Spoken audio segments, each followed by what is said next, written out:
Kyungju, a city that holds 1,000 years of history. The cherished values, preserved over time, have shaped who we are today. Now, through new encounters, we step into a better future. Sustainability, innovation. With the spirit of connection, a new millennium story begins. As APEC and Kyungju come together. APEC meets Kyungju.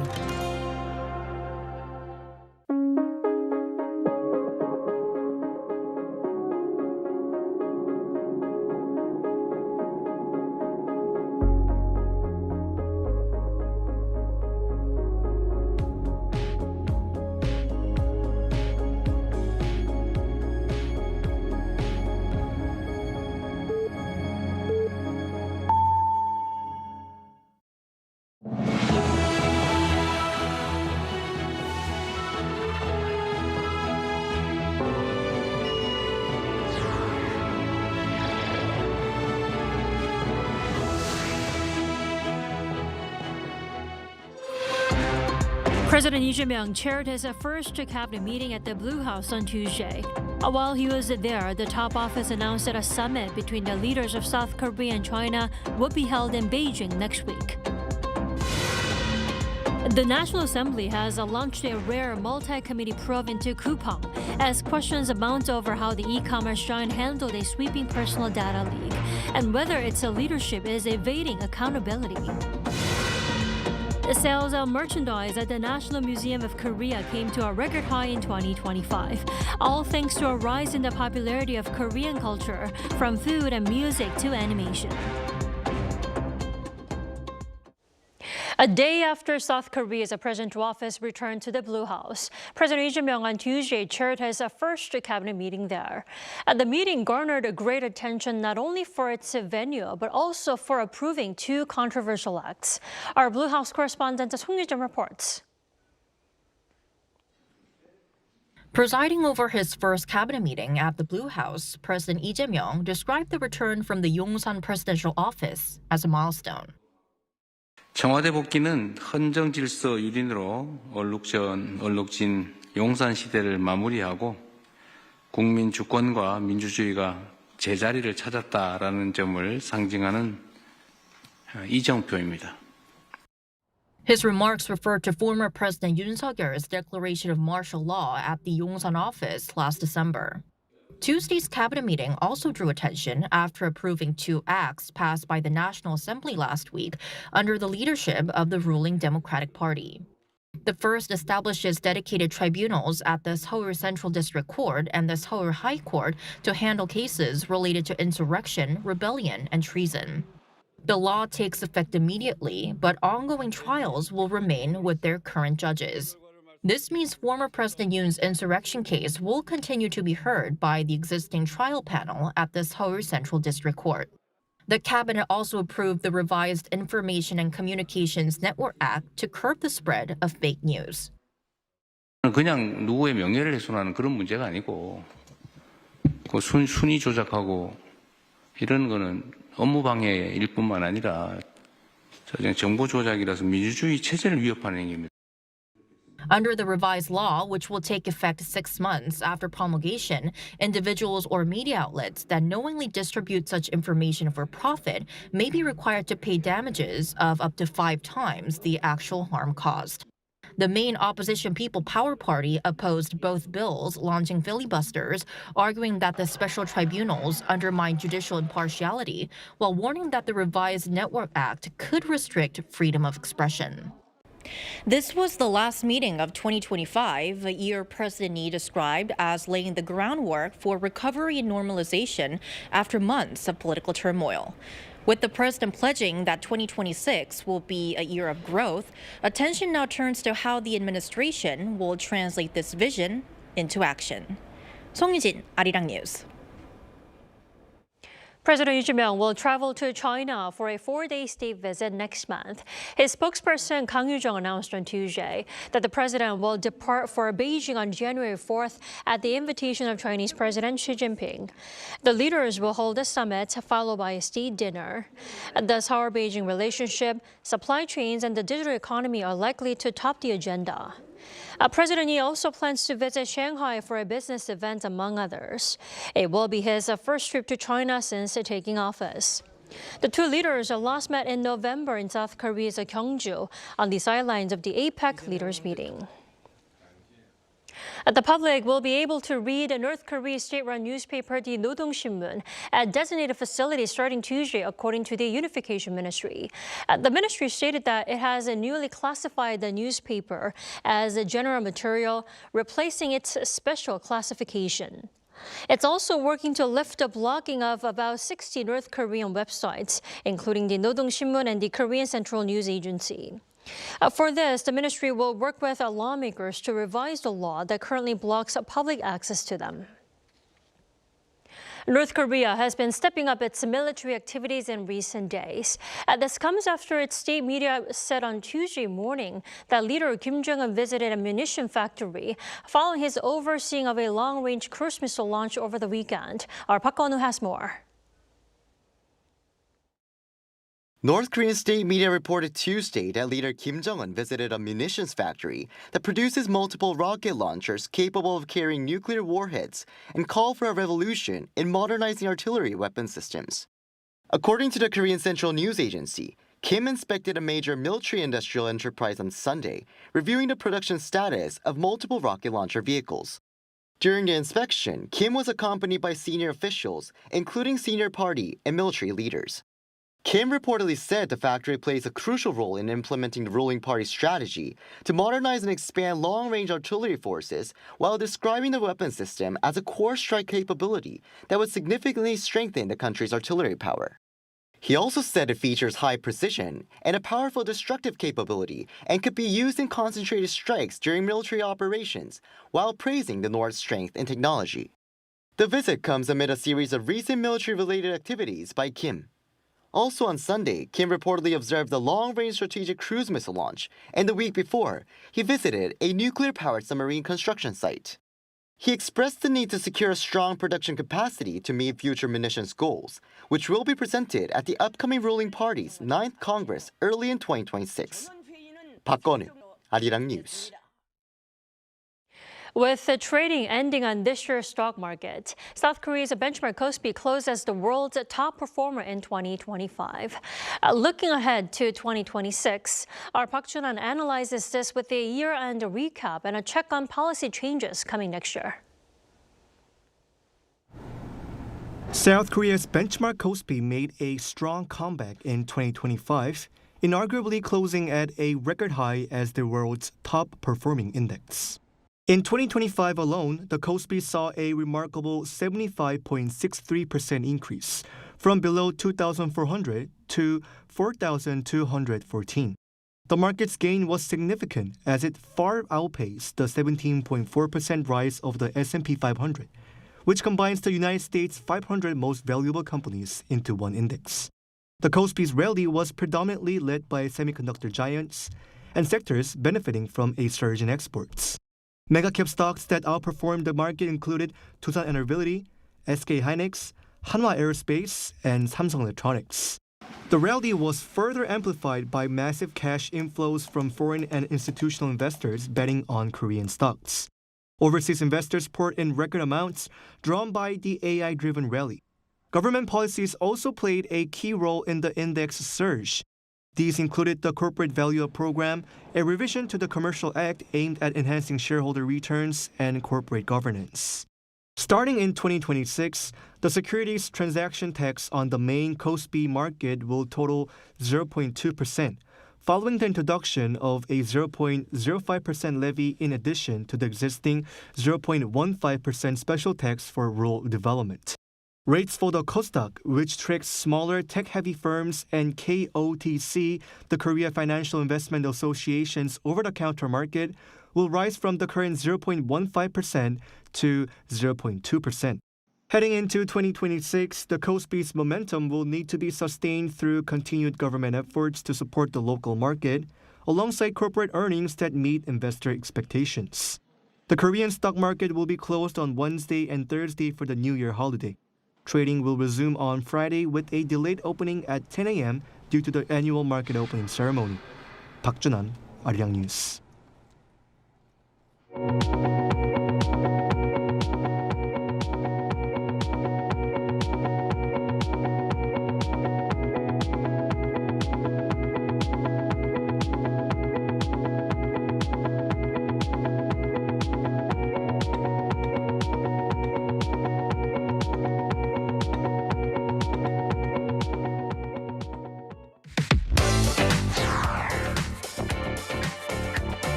1 month after a massive data leak from e-commerce giant Coupang, South Korea's National Assembly has launched a rare multi-committee probe into not only the breach, but other concerns surrounding the firm. For more, we are joined by our political correspondent, Moon Hae-ryun. Welcome back, Hae-ryun. Good evening, Tammy. So, Hae-ryun, it's been a month since the whole issue broke out. Now, walk us through what's happened so far on everything that's happened since the issue broke out. So as you said, Tammy, it's been a month since Coupang first revealed that there was a data breach involving the personal information of more than 33 million users. And since then, there's been controversy surrounding the way Coupang has been dealing with this issue. So let's take a look at the timeline of events. So immediately after the data leak was disclosed, the government formed a joint public-private investigation team into the breach, and the police launched a formal probe.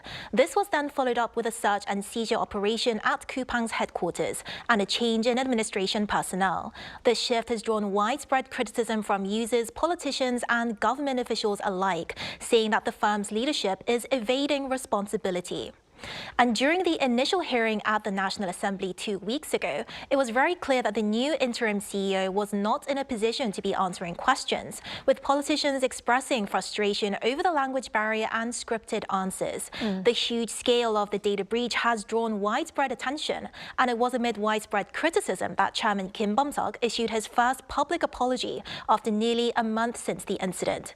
And just a day before the hearing today, the firm announced a compensation plan that involves discount coupons of 50,000 Korean won per person, roughly $35 that can be used in each of Coupang's services. Right. Now, let's talk about the hearing that took place today. What did they address during the hearing today? So bringing together 6 standing committees, this rare joint committee hearings really reflects the breadth of concern surrounding Coupang as lawmakers began by focusing on the scope and handling of the data leak. So members revealed a warning email from a former Coupang employee that contradicts the company's claim that only about 3,000 customer accounts were stored and deleted, instead suggesting a far larger data breach. Echoing lawmaker doubts over Coupang's internal investigation, Science Minister Bae Kyung-won said more than 33 million names and email addresses were leaked, citing findings by the Personal Information Protection Commission, police, and a joint public-private probe. The hearing also saw sharp criticism over the absence of key executives, including Coupang founder and chairman Kim Bum-seok, who once again declined to attend. Lawmakers and officials accused the company's leadership of evading responsibility at a critical moment. The Fair Trade Commission will closely monitor not only the cases currently under review, but also the company's social responsibility going forward.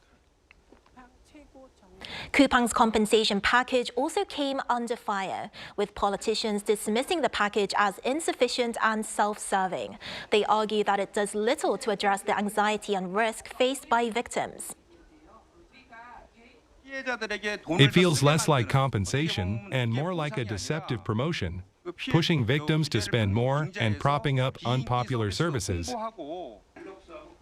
Coupang's interim CEO, Harold Rogers, defended the compensation plan, calling it unprecedented in scale and voluntary in nature, and denying that it violates U.S. class action laws.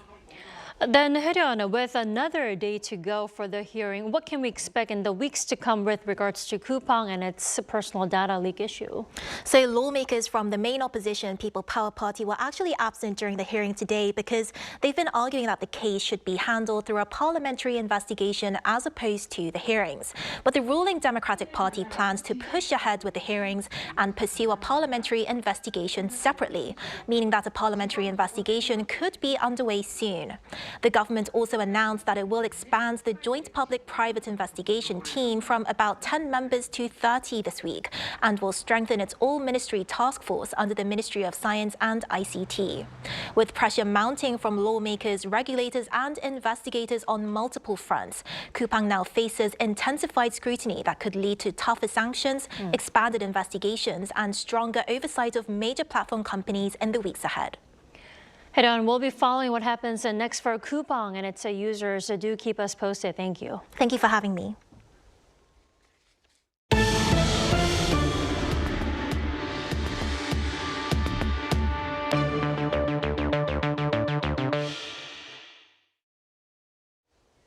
China has launched military exercises to comprehensively encircle Taiwan. This exercise is interpreted as a stern warning aimed at the U.S., which recently approved massive arms sales to Taiwan. Cha Young-kyung has more. China launched military exercises in the waters and airspace around Taiwan on Monday local time. The Eastern Theater Command of the Chinese People's Liberation Army said it carried out drills near Taiwan, deploying destroyers, frigates, and fighter bombers in the northern and southern waters of the island. The command said the exercises tested the Navy and Air Force's ability to conduct joint and integrated blockade operations, and they achieved the expected results. Reuters reported that China's drills this time were the largest ever by training area. The Taiwan Ministry of National Defense reported that it detected 130 Chinese military aircraft and 22 naval vessels near its coastline for 24 hours. In addition, the Civil Aeronautics Administration of Taiwan's Ministry of Transportation announced that temporary danger zones would be established over the Taiwan Strait, prohibiting aircraft entry from 8 a.m. to 6 p.m. that day. The drills came after Beijing expressed anger at the largest ever U.S. arms sale to Taiwan and at a statement by Japanese Prime Minister Sanae Takaichi, saying Japan's military could get involved if China takes action against Taiwan. Beijing added that the exercise was a stern warning against Taiwan independence forces and external interference, while Taipei called the Chinese government the biggest destroyer of peace. Cha Young-kyung, Arirang News. With the animated film K-pop Demon Hunters hitting a whopping 500 million plus views on Netflix, the global success has sparked a wave of interest in Korean culture. And not only has this boosted museum visits, but also the sales of traditional inspired merchandise. Our An Sung-jin has the details. K-pop Demon Hunters, a unique animated film that blends K-pop with Korean history and heritage. Thanks to its worldwide success, this unprecedented fusion of music, culture, and animation has not only captivated viewers, but also led to more attention being given to traditional Korean culture. On Tuesday, the National Museum Foundation of Korea announced that the annual sales of its cultural products have been an all-time high. Sales of its merchandise, Mutes, which combines the words museum and goods, surpassed 40 billion Korean won, or $27.8 million for the first time, a record figure since the museum was established in 2004. Sales first exceeded 30 billion won in October this year, and just 2 months later, they crossed the 40 billion won threshold, setting a new record. Some major products include jewelry inspired by the Silla Golden Crown, miniature statues of Buddha, and other collections from the National Museum of Korea and its regional museums. Amid the film's groundbreaking success and the increasing global fascination with Korean culture, the National Museum of Korea has also seen a record-breaking 6 million visitors this year, setting the highest attendance since its opening in 1945. According to the arts newspaper, the museum now ranks 4th globally for the number of visitors, following the Louvre, the Vatican Museum, and the British Museum. With the entertainment industry continuing to evolve and expand, a museum official says that more content like K-pop Demon Hunters, which weave elements of K-pop into the Korean traditional industry, will continue to emerge, and that such content will captivate viewers with its modern twist combined with the richness of Korea's past. An Sung-jin, Arirang News. From art exhibitions to film, creative content is taking a larger role in Korea-France relations. As the space for cultural exchanges continues to expand ahead of the 140th anniversary of bilateral relations between the two nations. Our Oh Soo-young has this report. Capturing color and creative energy through art and motion, Korea-France relations continue to broaden through cultural exchange. A contemporary art exhibition in Paris is bringing the works of 34 Korean artists, an eclectic selection from leading galleries and institutions in both countries. The theme is Colors of Korea, incorporating 오방색, the traditional 5 cardinal colors, among a variety of iconic color tones. This work behind me is by the late artist Kim Chang-yeol. He's very well known as the water drop artist. But this work was created in the early years of his career, after he had been active in New York and then moved to Paris. So through this exhibition, even visitors who are not very familiar with Korean contemporary art come in and take the time to look at the artists' lives and their artistic practices. As such, the exhibition aims to build resonance and connection. French audiences tend to have a very high level of interest in culture, not only in their own, but other cultures as well. Not only young French people, but also those in their 30s and 40s, and even those in their 50s and older now have a much higher level of awareness of Korea. As a result, interest in Korean culture has grown even further, and this is not limited to one specific field, but appears as a broader overall trend. The exhibition is one of several programs run by the Korean Culture Center in Paris ahead of the 140th anniversary of diplomatic ties. Film screenings and performances organized by the center also offer ways to engage in Korean contemporary culture. In recent years, Korean cinema and content have gained steady attention from French critics and audiences, with the growth of streaming and online video platforms. Guillaume Legours, who has developed some of France's largest productions, describes the impact. Completely unique. I mean, Parasite, the movie Parasite. Right. Wow, it was something so new. It was very audacious, the direction, that's for the book, the scenario, and the actors were amazing. So Squid Game is another good example, and I could use the same terms about the success of this specific kind of movie and series. Legours says the appeal reflects the shared passionate temperament of Koreans and French, and their love for music and drama. From my experience, we are quite close from France to Korea. I would say that French culture is closer to Korea than many other countries. Even in Asia, I used to say that the Koreans are like the Latin of Europe. He is hoping to bring more popular Korean content to the French market and stage live French performances in Korea. Legours' revival of the hit musical Le Roi Soleil is completely sold out, with discussions underway about touring in Asia, including Korea. Well, I'm in discussion now with some producer. We have a partner in Seoul. We did Mozart with him a while ago, and we would like to bring Molière, which was a big success in France and touring now in China. Of course, Le Roi Soleil. I mean, to establish a bridge. And that's also why, that's what I was telling you, I'm really thinking that the French market, well, the European market in general, but French market specifically, is really ready to welcome Korean cultural projects. Such collaborations are set to deepen in 2026 as part of a year of bilateral exchange.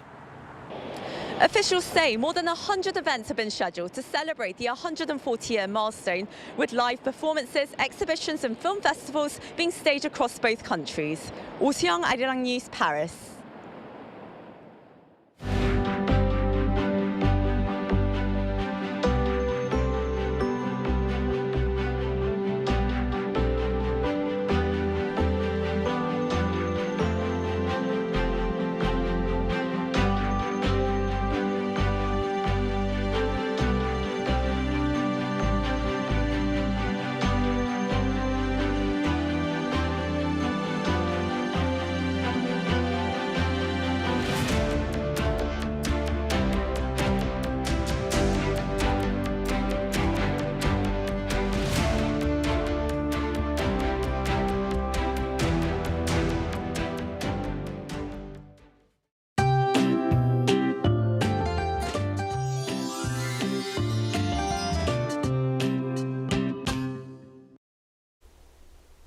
Cold weather is settling in as we head into the final days of this year. Today it only reached 2 degrees Celsius in Seoul, even during the day.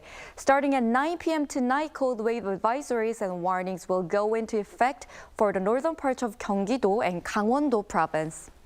Tomorrow, the very last day of the year, it will stay below freezing all day. Then on New Year's Day, the cold really kicks in. The feels-like temperature in Seoul will plunge to minus 17 degrees in the morning. Most areas will start off with sub-zero temperatures tomorrow morning, with Gwangju at minus 3 degrees, Gyeongju at minus 5 degrees. Highs will rise up to 1 degree in Gwangju, Daegu, and Gyeongju. On Thursday, most parts of the country, except for the west coast of the Jeollado provinces, Jeju Island and Ulleungdo Island, will have good conditions to enjoy the first sunrise of the new year. That's all for Korea. Here are the weather conditions around the world.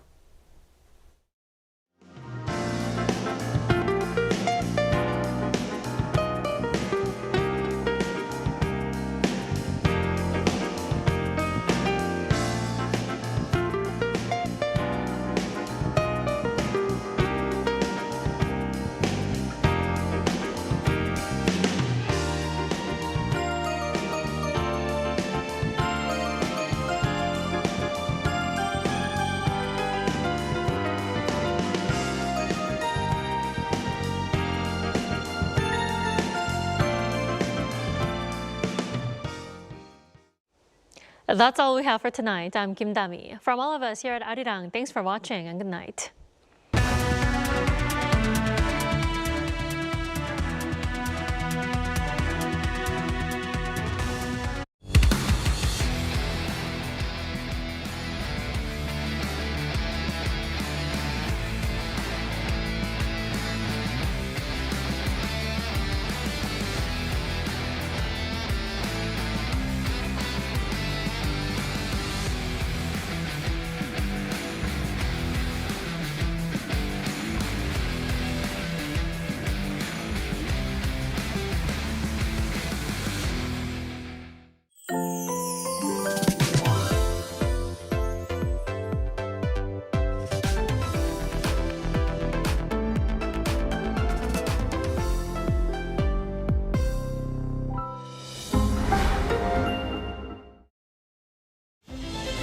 Korea, a globally recognized sports powerhouse. Behind the dazzling achievements, there's always an invisible force at work. With sophisticated materials, cutting-edge equipment, and innovative technological solutions, SMEs in the K-sports industry play a vital role in bolstering Korea's status as a sports powerhouse. By integrating AI technology, they unlock athletes' potential and enhance performance, elevating the sports environment to the next level and opening new markets in the sports industry. Their innovative technology and bold challenges drive the growth of Korea's sports industry, creating a better world through sports. The innovation of these SMEs never stops. A systematic partnership support program is implemented to discover promising sports SMEs, provide technical validation and R&D support to enhance competitiveness, and strengthen the foundation for overseas expansion. At Tokyo Sportech 2025, the technological prowess of Korean companies was recognized. The Ministry of Culture, Sports and Tourism, and the Korea Sports Promotion Foundation supported K-sports companies with product promotion and business consultations with global buyers, demonstrating product quality and market potential, and confirming the possibility of expanding into the global market. 저희는 ICT 강국으로서 바이어나 사용자들한테 신기술을 접목한 생활 스포츠 기회를 실질적으로 확대할 수 있는 그 기회를 제공하는 데 많은 도움이 될 수 있으리라고 확신을 합니다. 이제 스포츠도 K죠. K 스포츠는 이겁니다. The joy for all, created by the power of K-sports. Experience the future of the new sports industry through the innovation and technology of the Korean sports industry.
The Korean wave is drawing more fans from all over the world. Local consumer prices continue to hover at the 2% expense rate in April. Turning to robots to allow the visually impaired the chance to better indulge in cultural experiences. Like this number of hybrid cars are registered in South Korea has surpassed 2 million with this locally developed Yuri rocket.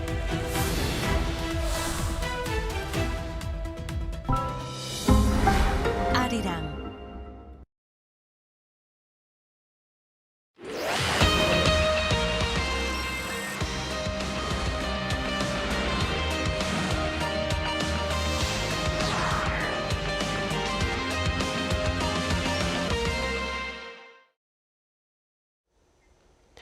Welcome to Within the Frame, where we bring the most pressing issues across the globe into focus. I'm Kim Mo-gyan. 2025 was the year North Korea turned a corner, not just through provocations, but by actively repositioning itself in the global power game. Its military partnership with Russia has gone from symbolic to strategic, marked by troop deployments, munitions transfers, and a shared front against the West. And at home, Kim Jong-un showcased more public activity than any year in the last decade, pairing missile tests and submarine showcases with patriotic messaging and party discipline.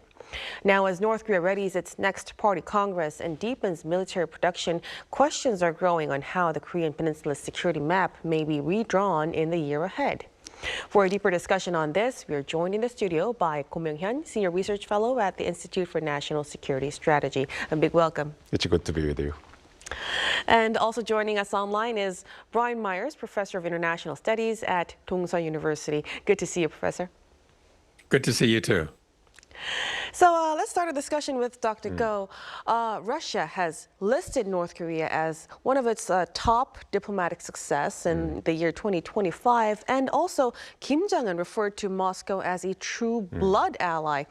What do you think? How would you define the current nature of the alliance? Well, beyond these grandiose statements, it's quite true that North Korea and Russia are very close now.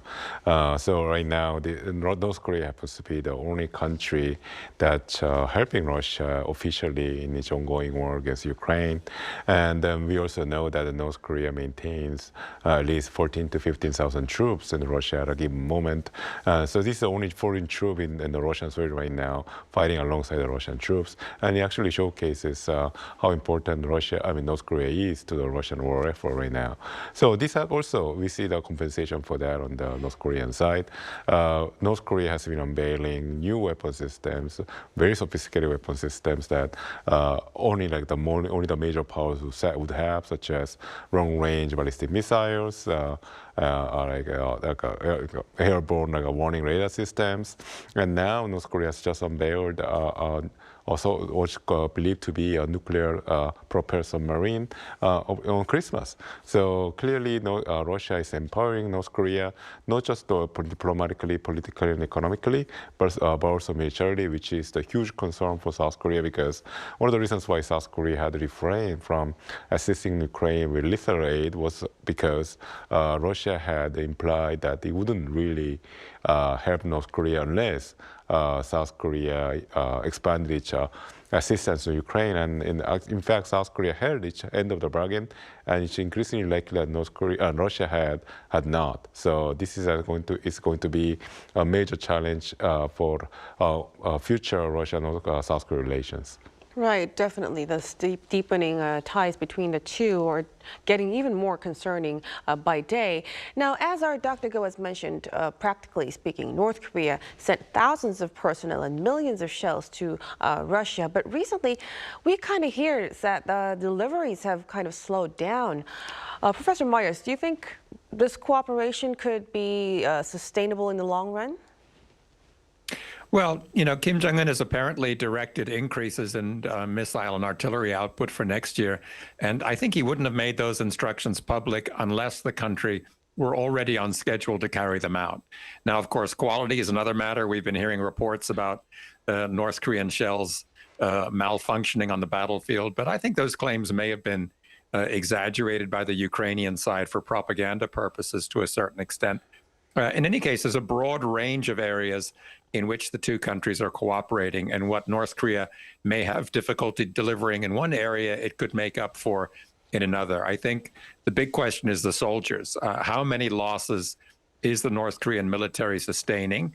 And how many is the regime willing to deal with? I mean, North Korea is certainly losing a lot more men per month than South Korea lost per month during the Vietnam War in the 1960s.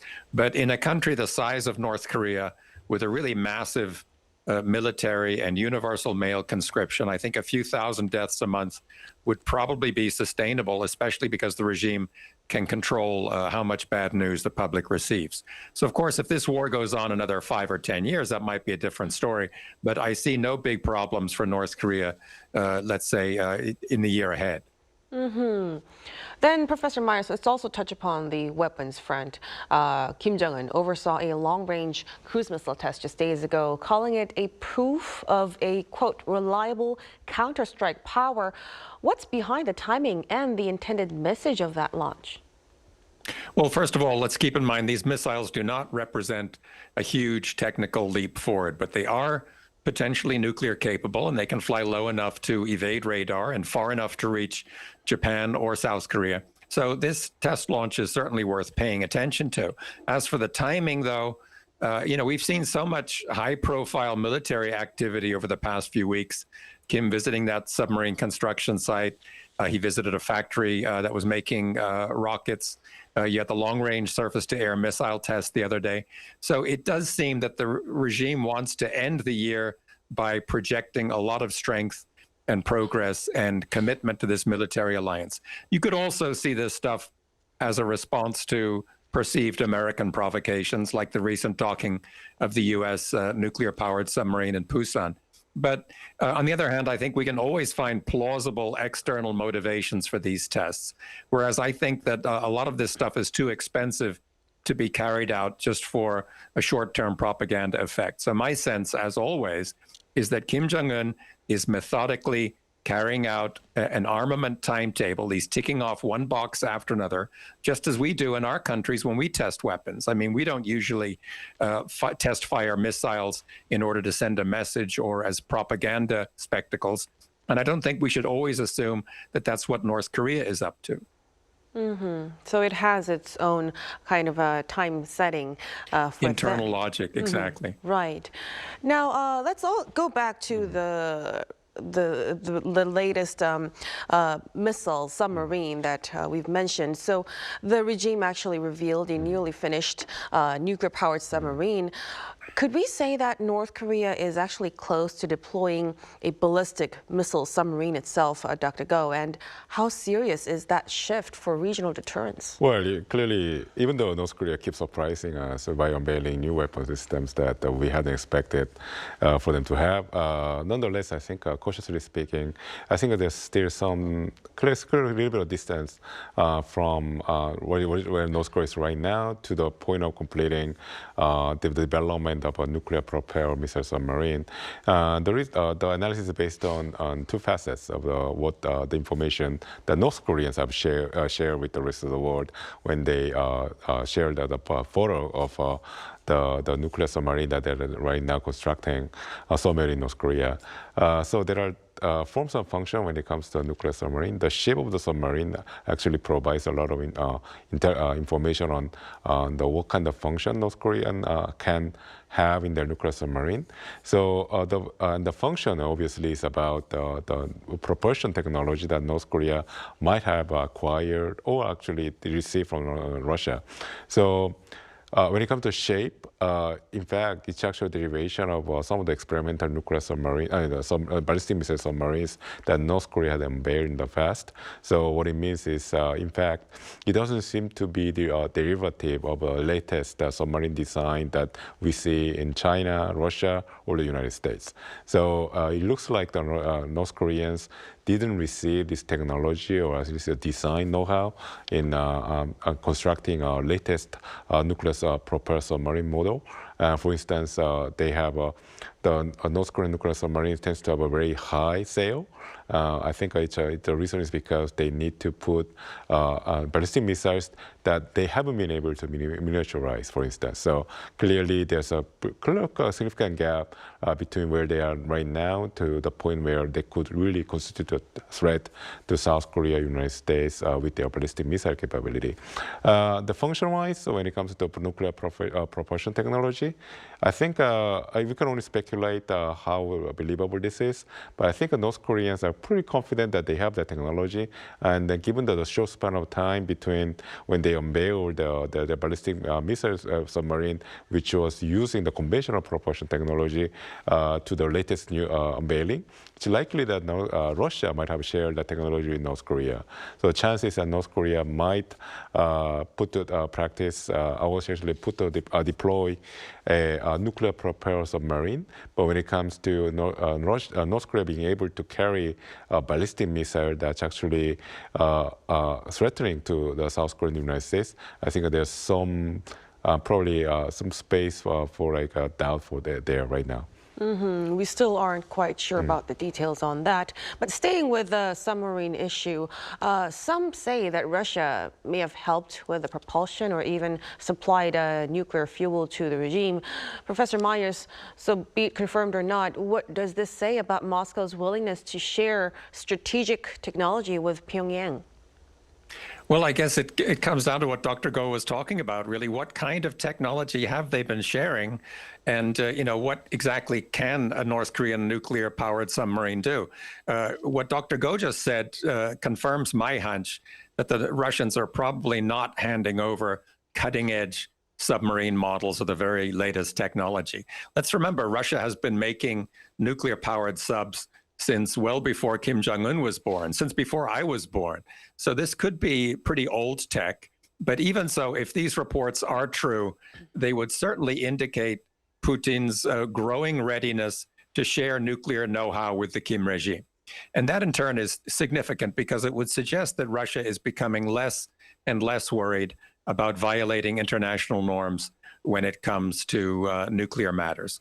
Of course, if these submarines are capable of carrying ballistic missiles, that would indicate that Russia is ready to enable North Korea's second strike capability. But again, we don't know for sure what kind of supplies or expertise has changed hands. So I guess we're just speculating at this point. Right. So regardless of the advancement, it is indeed still concerning that the two sides are deepening their give and take. Now, meanwhile, let's also touch upon the North Korean leader's public appearance, Dr. Go. Kim Jong-un apparently revealed himself over 130 times this year, and this is the busiest time, the most frequency in almost a decade. What do you think is driving his hyper visibility? So we have to look at the breakdown of the types of showings of Kim Jong-un, and I think what was remarkable this year was the frequency with which he participated in some sort of a major diplomatic events.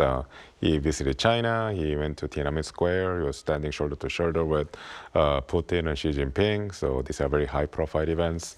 And he also hosted diplomats in North Korea, so foreign diplomats in North Korea, so clearly the diplomatic component of Kim Jong-un's public events have been very high, which is a little bit of a change from in the past, because North Korea clearly for a big chunk of its reign, North Korea was in a self-imposed state of isolation due to the COVID and other strategic reasons. So I think his diplomatic blitzkrieg, so to speak, explains part of this high level of frequency of his public appearances.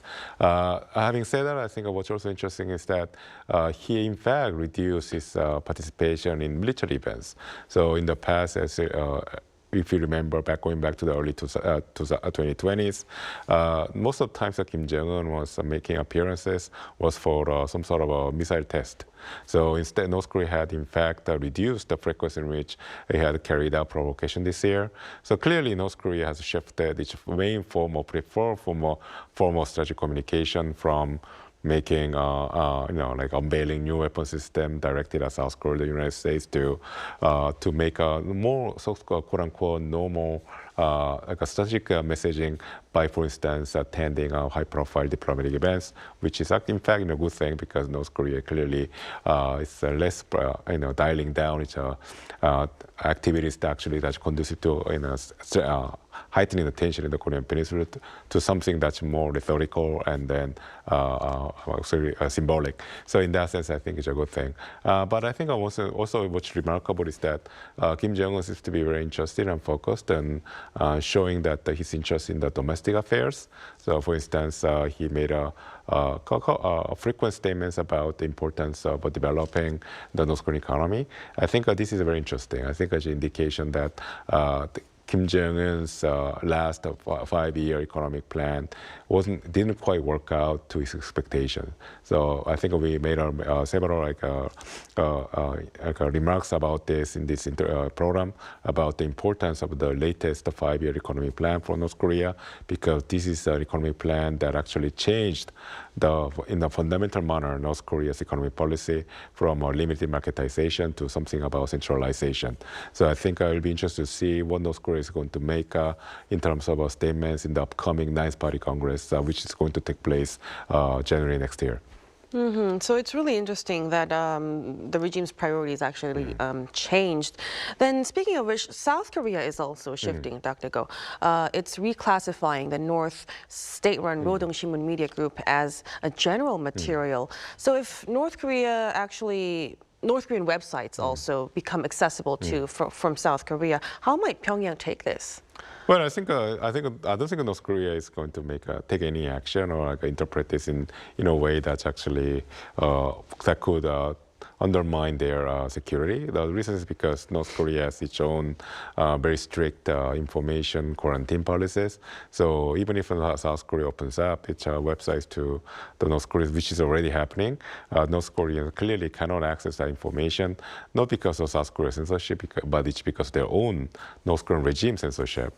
But on the other hand, when it comes to lifting the limitation of South Korean citizens' access to North Korean information, I think that's going to be quite interesting. I don't think North Koreans will be affected by this, but I think there will be some controversy initially about how some of the information that's actually for a long time had been banned by the South Korean government as being undermining South Korea's internal security, that is now fully available to the South Korean public.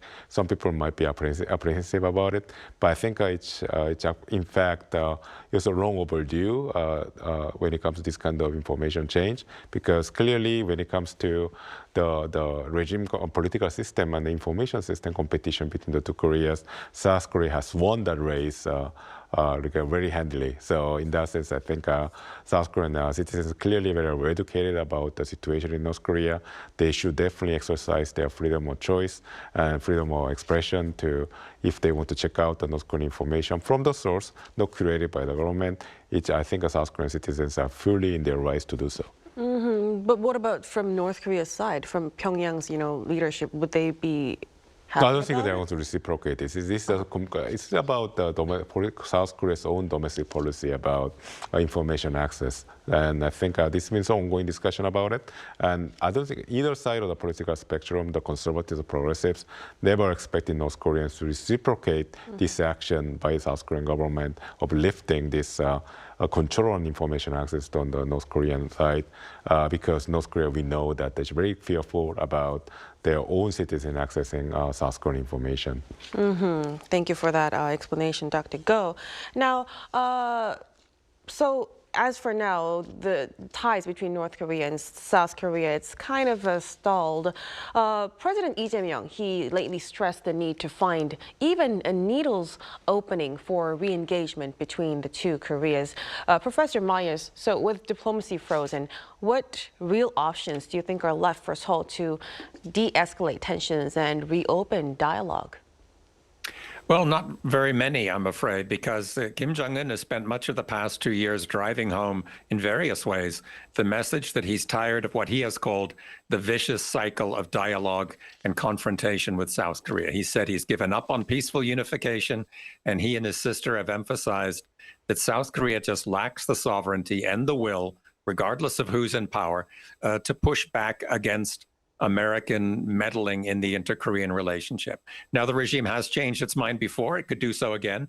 But imagine if Kim reaches out to the Blue House and the Americans step in again and say, not so fast, you cannot do this, you cannot do that, which is what happened during the Moon years.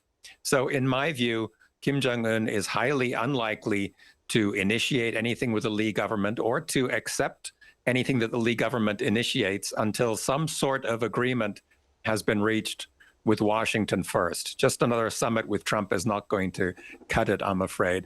Of course, President Lee can go on trying to get something going. It can't hurt, I guess, but I think we all need to be realistic.